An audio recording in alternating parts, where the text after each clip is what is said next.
Zunaid Moti is with us in the studio. He's the man behind Abalengani, and we see many of these boards if you drive around the Johannesburg and Sandton areas. In Sandton, if you're in KZN, you'll have seen it near Nondela, the very lovely-looking golf development, and, of course, in Cape Town as well around the waterfront. But, Zunaid, you've hit the headlines in not such a happy way in this past week, in Nose Week. Let's just find a little bit more about you. How old are you? I'm 34 now. 35 next month. And your family, this is the wealthy Moti family from the Polokwane area. There are two families from there. In actual fact, we're not those wealthy families, but obviously in the last couple of years we've done okay. So are you from the trading family? Yes, most Indians have been traders. But from your perspective, we get back to what I said right in the introduction.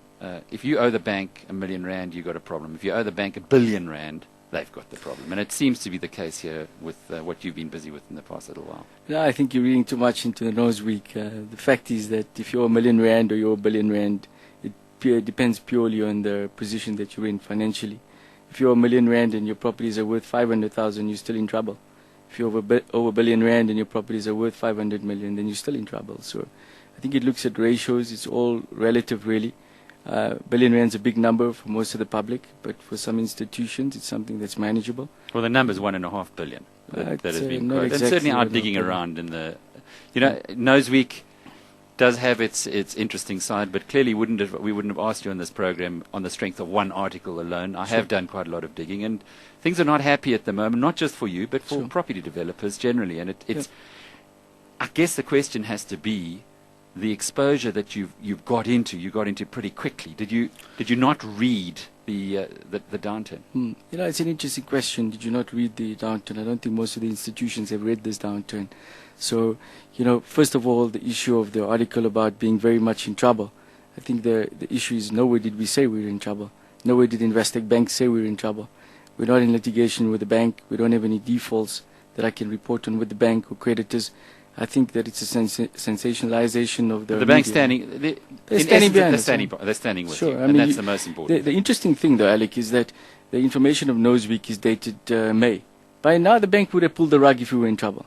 On a big facility, allegedly at $1.5 billion, I think they would have done something about it. Well, sometimes they see that it makes more sense not to pull the plug, rather to ride out the difficult times. And you've got great assets. Unfortunately, they don't generate any income. Yeah, I'd say a large majority of the assets don't generate income. They are income-generating assets. There are a good couple of leases with institutions, etc.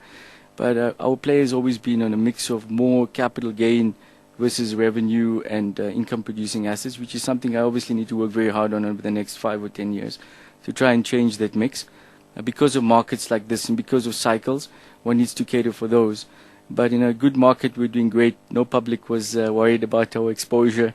It seems, obviously, we're a private company, you know that. We don't have a responsibility report to shareholders. But you were hoping to list in January. Yeah, we were. And we still, obviously, it's not something that just happened in January. It's been in the planning for 2 years. It is still in the planning. We need to change the focus of what we bring to the market. Why did you pull the listing? Well, there wasn't an appetite for the type of money we were looking for, and I think it was going to be extremely expensive in this type of market. So we got to bite the bullet, make it work for ourselves in the short term while we are coming out of this recession and this property slump, and turn some of the properties into more income-producing properties so that we can go in the market and list equitably and not lose too much equity. Let's just understand this a little. Certainly what tends to happen in a property upswing is that one uses the bank's money to buy properties, gear up in other words. Yeah. When you get a downswing, the bank is left sometimes with negative equity.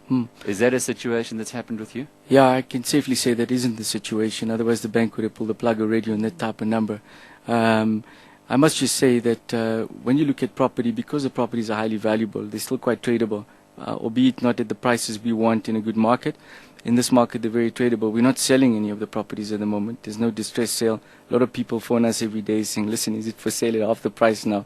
So I think the issue is... back to trading, as you said earlier. Back to trading, man. But I think the more importantly for us is the issue of changing the focus of our business going forward and diversifying a little bit more in our mining business. In a mining business, is that also Abalengani as well? No, it's not Abalengani, but it's owned by the family.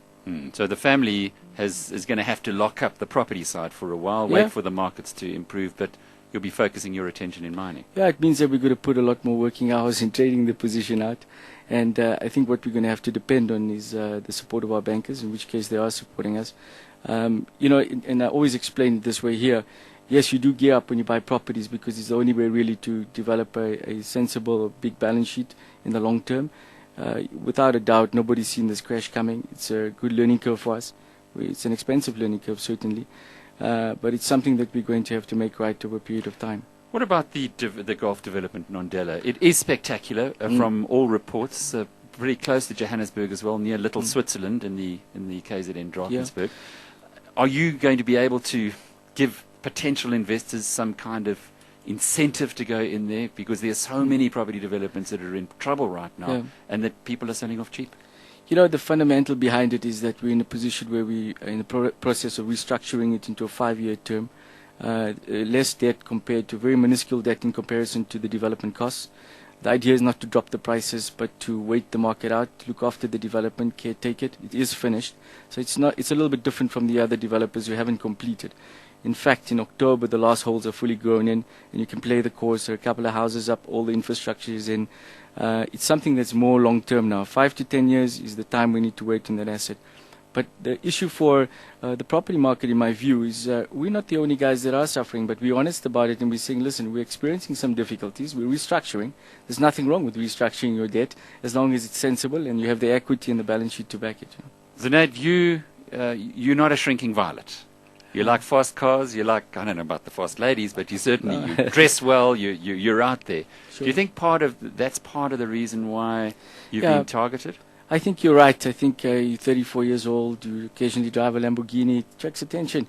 A lot of people want to be there. So I don't know how many people want to be a Moti when they go up, but it comes with a bloody responsibility. Yeah. Well, it would have been nice to have been born a Moti, I think, in the first case. But you know, Alec, the thing that I've noticed, and I was just discussing it with the CEO of my business, is the fact that there are 4 major reasons why we're in these problems that the entire property market faces. And one of them is the fact that there is this lack of liquidity in the market.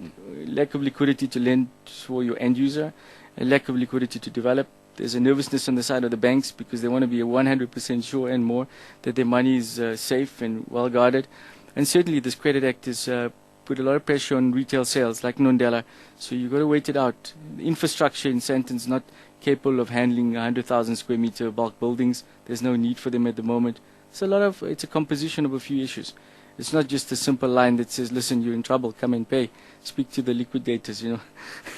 Zunaid Moti from Abalengani, and I guess, David, the real issue there is that the bank investors standing with him. So that is. As long as they're behind you, and you're I'm okay. driving Zunaid's Lamborghini home, he's taking my money.